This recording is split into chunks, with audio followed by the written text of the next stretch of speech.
Welcome back, folks. Thank you so much for tuning in. I really appreciate it. This week, we're finally starting the Season 6 premiere, and it's going to be one of my favorite personal games of all time, Mother 3. Now, we've already looked at the first two games in the series, and I gotta tell you, I really have enjoyed the first two games. This being my favorite RPG series of all time. Now, through the years, most people have considered Mother 3 to be the best game in the series, and after this review, I kind of see what they're talking about.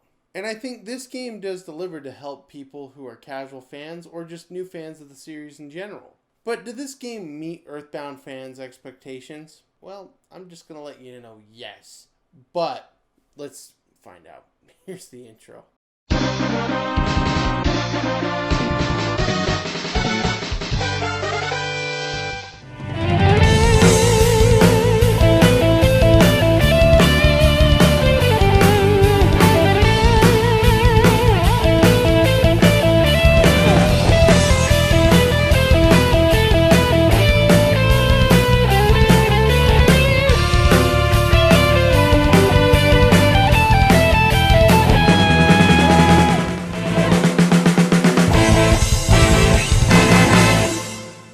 This game starts in a fictional island called the Nowhere Islands, a quiet, desolate island filled with people happy and thriving.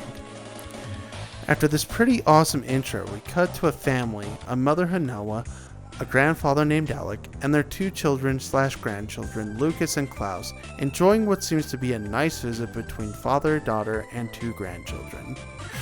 After taking down a mole cricket and playing with peaceful creatures known as the Dragos, Hanoa and the two boys head back home, and after a nice letter to her husband, we find a strange machine is flying overhead, and then the prologue ends. Chapter 1 now starts with what looks like pig creatures in what I think are Stormtrooper pig costumes. I mean, seriously, if that's not a reference to Stormtroopers, I don't know what is. These guys start blowing up the Sunshine Forest, and before long, a new character, Thomas, who is frantically running around to receive help about the forest that is insanely close to being on fire and burning the entire forest down. Thomas seeks help of one of our main characters, Flint, and they proceed to the forest, and before long they find a cabin, and proceed to help out the two trapped inside. Ironically, their names are Lighter and Fuel. Link saves the day as another situation arises. After getting cooled down by the rain, as Hanoa and the kids have not made it back home from their journey. Getting some help from Duster, Flint and the others notice a piece of Hanoa's dress hanging from the top of a branch. After an encounter with a deer monster thing, yeah, I really got nothing for the situation, I'm sorry. Flint and the others found the two boys washed up on the river, and they are both shooken and cold. Bronson comes back with a Drago Fang for Flint and says it could be used as a good weapon. As for where he found the Fang, it was embedded in Hanoa's heart. Yep, folks, it's going to be one of those kind of games, an emotional roller coaster from start to finish. Flint, trying not to loses it, and proceeds to beat the heck out of everyone. Lighter knocks Flint out, and he wakes up in Tasmilly jail, which hasn't seen a single prisoner in years.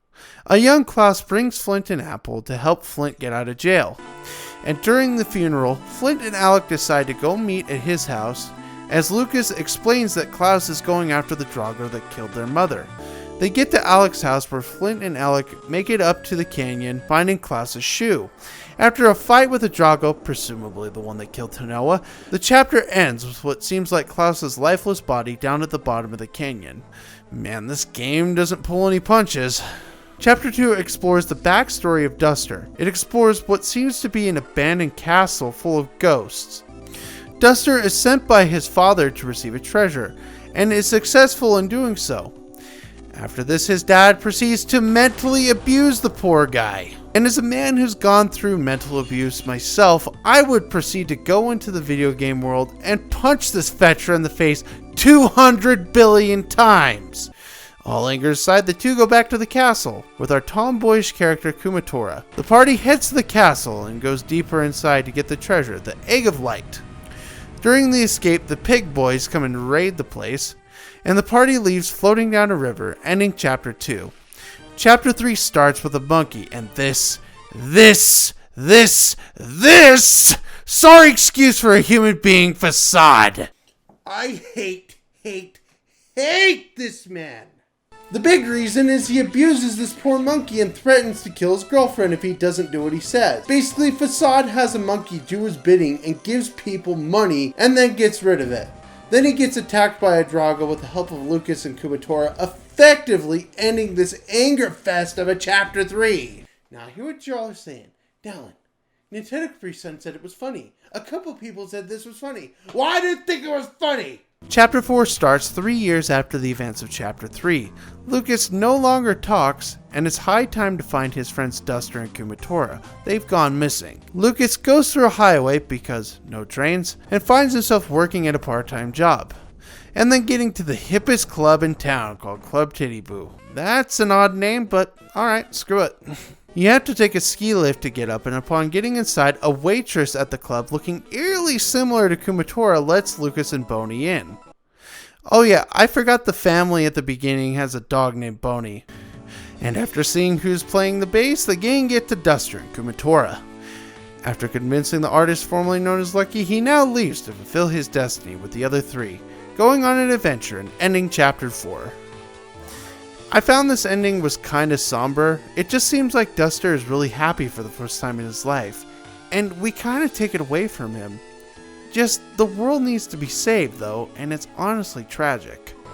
Chapter 5 is having the party get to the Thunder Tower to take down this piggy army's power supply. The gang succeeds and they get separated once it gets destroyed. But Facade is chasing after them, but the idiot does not notice a banana peel and slips off the Thunder Tower and falls to almost his death. Oh baby, did that make me happy. The party gets separated, with Lucas seeing his mother in the flower fields before slipping to the endless abyss below. That ends Chapter 6. That chapter, although short, is my favorite chapter in the game.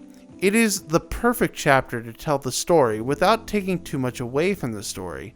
I feel like Chapter 5 does this really well, but it's really just about you getting to the Thunder Tower. Chapter 7 though is There's not really much to tell.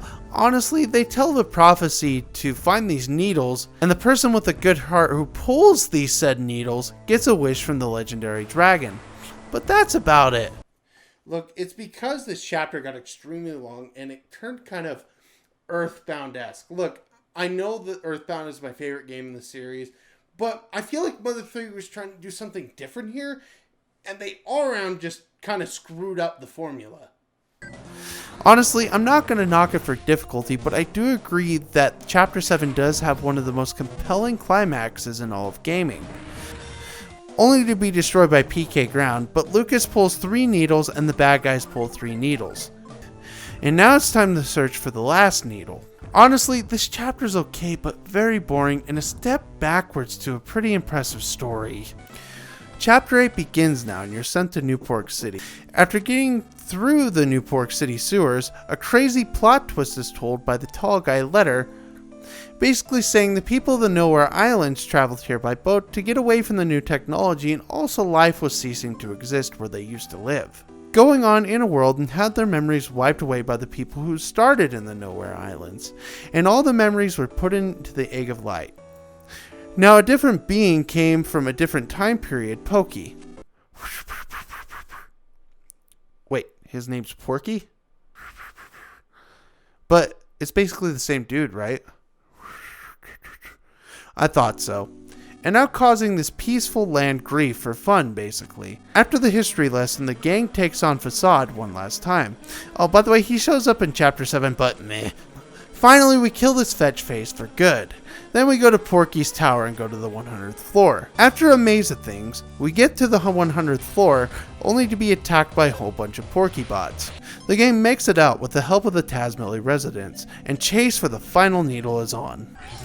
The gang is confronted by Porky, who traps himself with a completely safe capsule, and will now spend the rest of his days thinking he won and stick his tongue out at us. That's very mature. After getting to the final needle, the gang is confronted by the final boss of Chapter 7, the Masked Man. Eventually, it just goes on with him and Lucas, with a cutscene of him and his brother, both as babies, revealing the Masked Man to be the one and only Klaus. And this cutscene, final battle, whatever, has to be the most emotional thing I've ever experienced in a video game. Every time I watch the scene or watch my Let's Play finale, I just shed a tear. And not only did this game make me cry, it made me cry in one of my videos for the first time. I ain't joking, watch! Klaus took mortal damage. No! No! Oh, don't do this to me, man. Klaus staggered towards Lucas.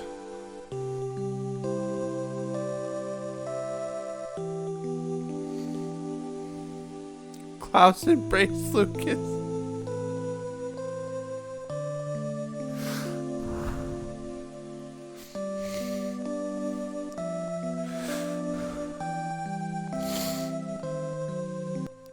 This scene took my heart out of my chest, threw it on the ground, did a tango dance, and then stomped on it again before putting it back in my chest again. I bawled like a baby. It was so sad. To be 100% honest, if I didn't have a child, I don't think it would have had the same effect on me. But it still would have been way sad. Just the thought of Flint wanting his 2 kids to stop fighting and watching one of his kids killing himself just to save the world. If it were my son, I would be proud, but it would crush me all the same. Lucas just wants his brother back and only gets him for a split second and then it's over. Lucas then proceeds to pull out the final needle and then chaos ensues. Afterwards, we find out what happens to our heroes and the game ends with a black screen with an end and a question mark after it. Everyone is saying they're okay and it was a miracle they made it out, and after that the credits and cast concludes the adventures of Mother 3. Well, that was a ride. I seriously love this story.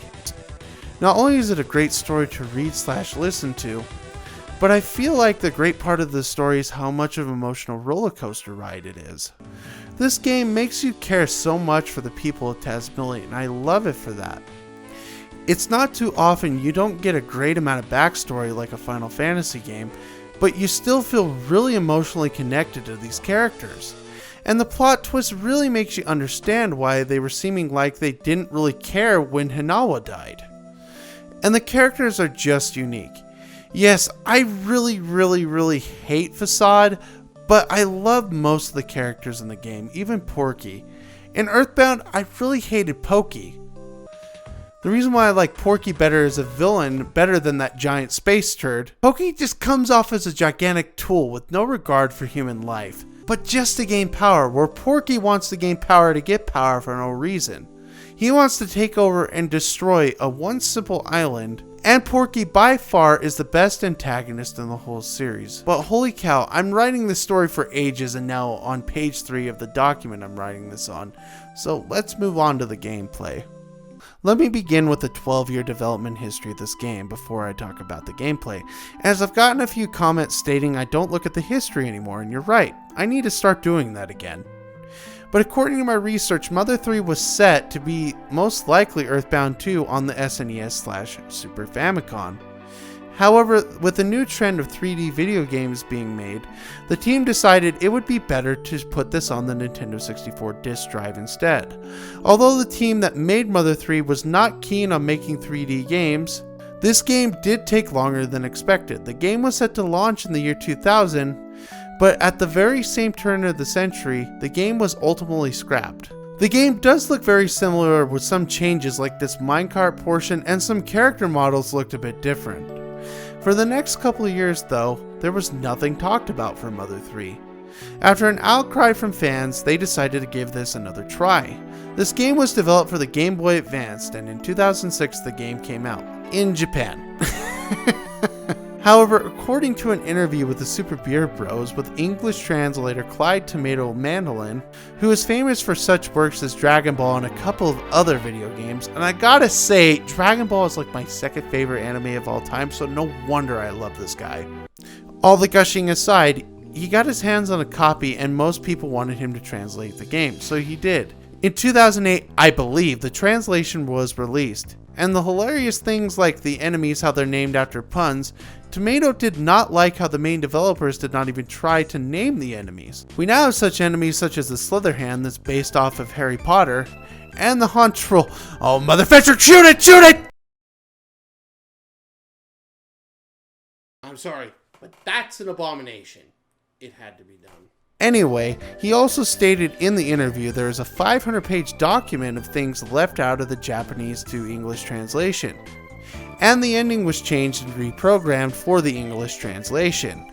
They also found in the code there was supposed to be a good or bad ending, although I much prefer this ending as it is now. Okay, I'm done now. Here's the gameplay.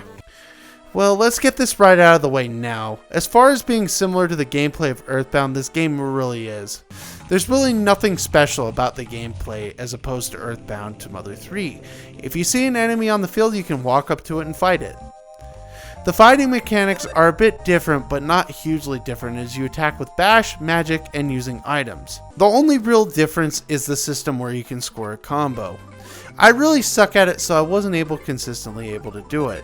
It's not required to beat the game, but it's super helpful in a certain situation. You basically hit the A button to the beat of the battle. In doing so, can rack up a combo which gives you a ton of extra hits and does a buttload of damage. And I also failed to manage to talk about this in the first two Mother videos, but the inventory system is terrible. It's like the worst thing ever.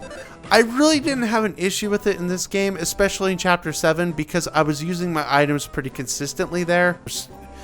There's also a guy you can use to store your items, so it wasn't too taxing in this game, but when it's an issue with 3 straight games, that's not consistently good at all. And I'm not a huge fan of this. But there are a ton of reasons why this game is really good. Graphically speaking, this game is a very good looking game. This game is the best out of the trilogy. So many detailed sprites, colorful backgrounds, awesome battle sprites as well. And even though this game is cartoonish, the game really has a ton of distinguishable qualities. I love how this game looks. I love how this game looks with the non-technology times to how this game looks in Newport City. Everything just looks super gorgeous to look at and is super distinguishable. And the developers went into really great detail to make this game look amazing. But to be honest, I'm happy they put this on the GBA, because on the N64, I don't think this game would have done as well. If you look at some of the enemy models, I mean, people probably wouldn't have liked this game just because of how it looked. If you look at some of the enemy models, ew. The game was just suited more for a 2D game rather than 3D. Anyway-wise, I love how good the enemies are and how they are named. Tomato really went out of his way to make some fantastic enemy names that everyone can enjoy. Like, come on, Slitherhead, that's freaking brilliant. Not only does it have those things, but there is also a sprint feature which allows you to get a move on. If you run over enemies that are weaker than you, you can just plow right through them, which is so awesome. I love the sound direction in this game. For a very late GBA title, the game's sound sounds so fantastic. With the sound chip the system has, the game sounds so amazing, but the soundtrack is, oh my goodness, the soundtrack is amazing. From the fantastic intro music to get you really pumped and ready for this game to the final song, which still hurts my heart to listen to. It is just so beautiful, and it takes this moment from a sad and powerful moment to the saddest and most powerful moment probably in all of gaming. I cannot stress how much music can enhance or de-hance the experience in games. Even when I knew this game was finished with the end of the world, the sad music during this game made me really feel something I've never experienced in a video game. I love the soundtrack in this game. The gameplay, although super simplistic, is awesome and I love it. This game can be on the challenging department, but with a bit of grinding, it's pretty much a piece of cake. So, what are my final thoughts on this game? Is this what I consider the best game of the series? Well, yes and no. I still think my favorite game in the series is Earthbound. It just appeals to me a bit more than Mother 3. But with that being said, this is the best game in the series overall. I understand people may be confused by this, but hear me out. Here's why I think this. Earthbound was a game that was there for me during hard times, and honestly, so was Mother 3. But because of the emotional attachments I have with Earthbound, I love Earthbound more. But looking at both objectively, this game is miles better. The graphics, music, and even the characterizations are miles and miles better. I find the characters in this game to be more appealing than in Earthbound simply because they are a little less statuesque. I don't think that's a word. Like, I understand why Ness and friends show no emotion, as they really have no means to be on their journey except prophecy. But Lucas and co have a real purpose to take out the pig boys. They're messing with their very way of life and killing innocent people, which causes the gang to take action. Whereas Earthbound just doesn't do that for me. And don't get me wrong, the game is fun to play and the music and graphics are good too as well, but again, there's no real purpose to what they're doing. And there's no real story in Earthbound, just collect the 8 melodies and then fight the bad guy. It's so simple, but it does work for that game. But this is why Chapter 7 bugged me so much as a misstep. It went back towards the Earthbound formula. The motivation is there, yes, but still. You are going through the motions, and it's not till Chapter 8 in the final battle where you feel something again. And after that battle, I just wanted to hold my son and give a good cry. And the final battle left such a somber feeling through around 3 weeks. It was that powerful. And it made me bawl. Bawl when I saw it. I am an emotional man, but I've heard people who are not as emotional having a hard time with this scene. But just having my grandma pass away and me thinking about how I feel if it was my own son, and how Flint must have felt watching his child sacrifice himself for the entire world, it's just so sad every time. And I think of this moment every time I watch my Let's Play of this game. And every time I watch the finale, I just get emotional and I shed tears like nobody has shed before. And I feel so incredibly sad after that. This is something no piece of media has ever had an effect on me.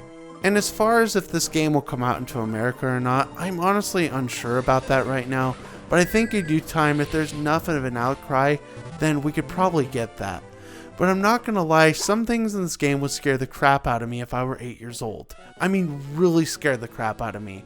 Such as the acid trip where everything just looks funky, to the chimera in the lab, man. That thing was so creepy. And I think maybe some sprite changes might be in order, but I don't know. They could just put a T rating on it and then give us the game. I just don't know what they're going to do with it at that point if they do send it out to America.